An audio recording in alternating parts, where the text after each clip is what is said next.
There's always something about every team, yes, even yours, that makes everyone hate them. I just like winning. If you win a lot and that causes you to be a villain, then I'm okay with it.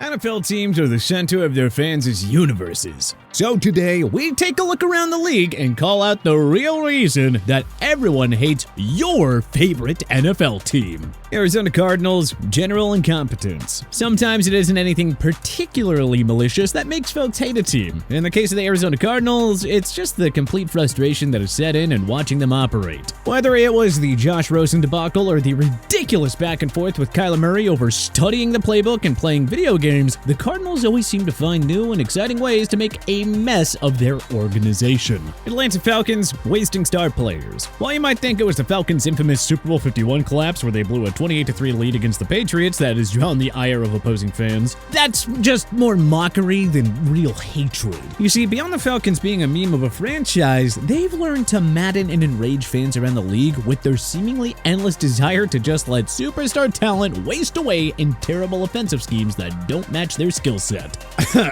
I'm looking at you, Kyle Pitts, Drake London, and now Bijan Robinson. You know, my workload wasn't a lot. Like it would decrease on terms of like getting carries and stuff. Baltimore Ravens, Lamar Jackson. Yes, the Ravens have a reputation for their hard-hitting, aggressive defense, which many opponents and their fans find intimidating and annoying. But for whatever reason that is not fully known to anyone, people find their star quarterback Lamar Jackson to be extremely polarizing. The dual-threat QB is a constant topic of discussion and always leaves opposing fans rattled and angered, regardless of whether they're on the winning or losing side of the coin.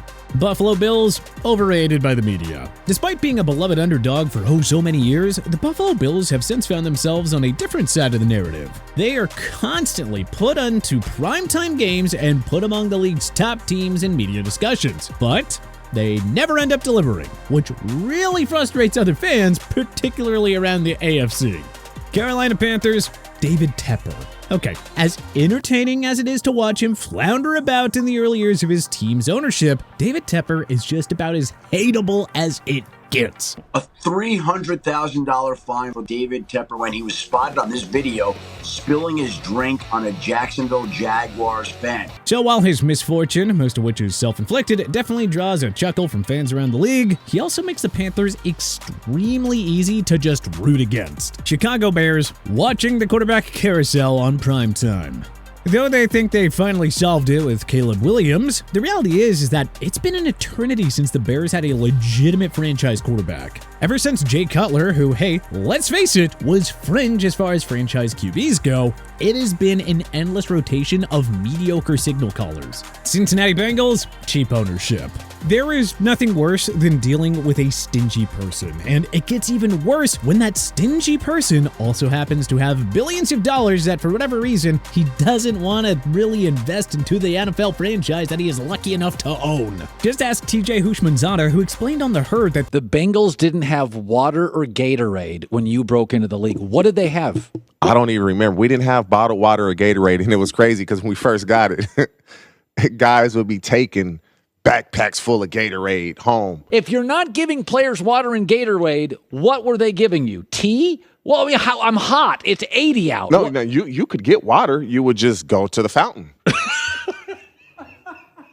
The year before I got there, Willie Anderson was telling me they didn't even have jock straps. They would get a bunch of used jock straps, throw them in the middle of the locker room and say, here you go. So oh, God. My rookie year, we did not stay in hotels. We stayed at home for home games. Tough scene.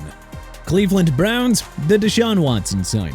The Browns are infamous for their endless cycle of rebuilding, so I can sympathize with them thinking that they need to roll the dice a little bit to try and get a legitimate franchise QB. But I think we can all agree that they went a little over the skis with the Deshaun Watson signing based on how much it has drawn ire from the general public. The embattled former Texan star had dozens of sexual misconduct allegations against him from women, but Cleveland still decided to back the Brinks truck up for him anyway, and decided also to fully guarantee all of that money. Dallas Cowboys, Jerry Jones. The Cowboys' outspoken owner always finds a way to overshadow the team's performances on the field and make the story all about him with his cartoonishly large ego and personality. When he isn't meddling with the roster, Jones can often be found in front of the camera making wild public statements that remind everyone as to why they hate the Cowboys so frickin' much. Denver Broncos, Sean Payton. Alright, let's face it, while Sean Payton had a nice run of success in New Orleans with Drew Brees, the early indicators in Denver have not been great. Yet the national media continues to act like he is one of the top coaches in this league. The overblown hype in Mile High City, especially about a coach who has a reputation for being a bit of a jerk, understandably rubs a lot of people the wrong way. Detroit Lions ruining Thanksgiving. Alright, so we might need to update our files on this one a little bit now that Dan Campbell has seemingly turned the Lions around and turned them into a legitimate contender, but he still has a lot of ruined Thanksgivings to make up for, as the team subjected a captive national audience to their mediocrity for decades. Green Bay Packers, the fans act like they actually own the team. Okay, in many ways, part of being a sports fan is suspending disbelief, I get that. But Packers fans take it to another level with the way that they waltz around boastfully acting like the shares that they receive for purchasing season tickets actually makes them legitimate owners of the team. It's crazy. Houston Texans failed Deshaun Watson cover-up. Alright, so while the Cleveland Browns have caught a lot of flack for signing Deshaun Watson, it's really the Texans that should be catching the bulk of that criticism. Houston kept the entire situation with Watson very quiet until he wanted out of town, and then all of a sudden, boom, floodgates open and the allegations come pouring out. Indianapolis Colts ruining Andrew Luck's career. Former #1 overall pick Andrew Luck was one of the best quarterbacks in the game during his all too brief NFL career, and he did so in spite of the fact that the Colts apparently had no interest in building or developing an effective offensive line around him. This bad decision-making by the front office made Luck a regular on the injury report, and the long-term effects of all those injuries pushed him towards an early retirement, thus depriving NFL fans of one of the game's best players to watch. Jacksonville Jaguars, London. This one definitely irritates their own fans more than everyone else, but the Jaguars' continued flirtation with relocating to London and their frequent games there have rubbed a lot of people the wrong way. Kansas City Chiefs, they're the new Patriots. As objectively fun as it is to watch Patrick Mahomes play football, he and the Chiefs' recent dominance has sparked envy and frustration among other fans around the league. And for good reason, because not only does it look like the Chiefs are going to have a fast track to the AFC Championship game every year for the next decade or so, but they also complain to the refs incessantly and seem to get all the calls in the process. And the official, look at that. John Hussey helps him up. Las Vegas Raiders, the move from Oakland. It wasn't just the Bay Area faithful that hated the Raiders for moving the team from Oakland to Las Vegas. This decision actually alienated and upset a lot of longtime NFL fans, who saw the move as a betrayal of one of the league's most passionate and historic fan bases. Los Angeles Chargers, Jim Harbaugh. Jim Harbaugh is one of those guys that you either love or hate. He hasn't been in LA long, but he is already drawing attention and disdain from other fans around the league for his, let's say, particular ways of doing things and acting. Letting the sun carve your body, shape your mind, right? And winning has cured more ills than penicillin. Los Angeles Rams, Stan Kroenke. While Sean McVay and Matt Stafford are two of the more likable guys out there, the Rams owner Stan Kroenke, not so much. Beyond his moving the Rams from St. Louis back to Los Angeles, which left a bitter taste for many fans, he is generally known to be one of the more cutthroat and generally unpleasant execs in the league. Miami Dolphins, Stephen Ross. Despite having a rather mediocre team on the field, the Dolphins have managed to stay in the headlines for the last few years, in no small part thanks to their controversial owner, Stephen Ross, who has gained national attention for his suspect political contributions as well as violated NFL rules with alleged tampering and unfair hiring practices. Minnesota Vikings, missed opportunities. It's tough to really hate the Vikings for this, but they have historically been a pretty darn frustrating team to watch. The Vikes have a history of coming close, but never quite winning at all, with 4 Super Bowl losses and several stunningly heartbreaking playoff defeats, which has turned the franchise into a painful running joke around the league. New England Patriots, cheating scandals. Alright, there is actually just no shortage of reasons to dislike the Patriots. But I think that the reason most fans stand on, besides of course all the winning, was the cheating scandals like Spygate and Deflategate. Once cheating gets involved, yeah, the levels of disdain begin to skyrocket. New Orleans Saints, Bountygate. It was many moons ago at this point, but the Saints Bountygate scandal has loomed over the franchise ever since. New Orleans allegedly paid its players to injure opponents, which understandably drew the ire of other fans around the league, much of which still lingers to this day. New York Giants, the Mara way. Giants fans act like the Mara family, who have owned the franchise since its inception, are the Rooneys of New York. But reality is that they run it like a mom and pop shop, and their professionalism is vastly overrated.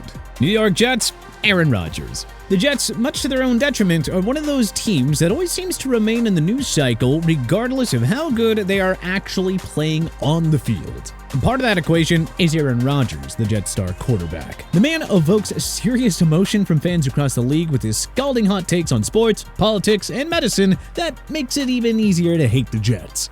Philadelphia Eagles, dangerous fans. Eagles fans are known for their intense passions, yes, but there's a line that they often manage to cross with their aggressive and unruly behavior. Think booing Santa Claus, applauding injuries, fighting, and even throwing batteries. Yeah, all valid reasons to hate on the team as far as we're concerned. Pittsburgh Steelers, constant success. This one's pretty much just jealousy, but NFL fans are just sick and tired of the Steelers for their ability to remain so consistent throughout the years. Even when they are having a down season, they still manage to fight to at least 500 and sneak into the playoffs. It's just crazy. San Francisco 49ers, bandwagon fans. The 49ers are one of those teams that has had a few different periods of sustained success, like back in the 80s and 90s under Joe Montana and Steve Young, and now under the Kyle Shanahan regime. And every time the team enters one of these stretches, all of a sudden, there are miraculously a whole new crop of fans that pop up out of nowhere.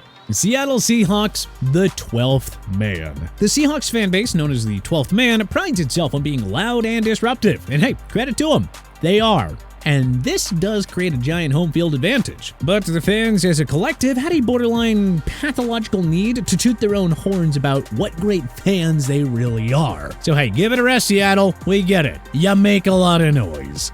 Tampa Bay Buccaneers, arrogant fans, thanks to Tom Brady. The Buccaneers' fortunes changed dramatically with the stunning acquisition of Tom Brady ahead of the 2020 season, which ultimately led to a Super Bowl win. And, unfortunately, to a whole crop of Bucs fans that think way too highly of their franchise and of themselves. Let's face it, the Bucs were pretty much irrelevant prior to Brady, and in all likelihood, they're going to continue to be now that he's retired. Baker Mayfield had a nice resurgence last season, but this looks like a team destined for mediocrity at best. Tennessee Titans, ruining Vince Young.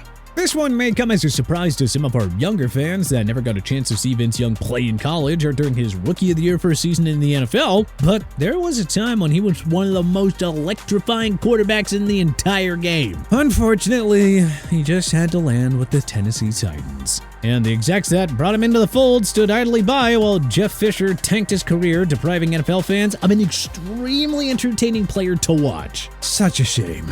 Washington Commanders, team name controversy. Yes, they had a controversy over the team's former name, the Redskins, and at a certain point, they had to change it. But now they've done it twice, and it appears that a third may be looming. At this point, it's just getting a bit gratuitous. But hey, what NFL team do you think has the most valid reason for hating them? Was there anything that we may have missed? Let us know in the comment section below. If you liked this video and learned a thing or two, clicking the like button helps out a ton. But hey, we appreciate it. If this is your first time coming around to TPS though, well, subscribing is a great idea because we put out videos like this every single day. But as always, thanks for watching, and we'll see you guys next time.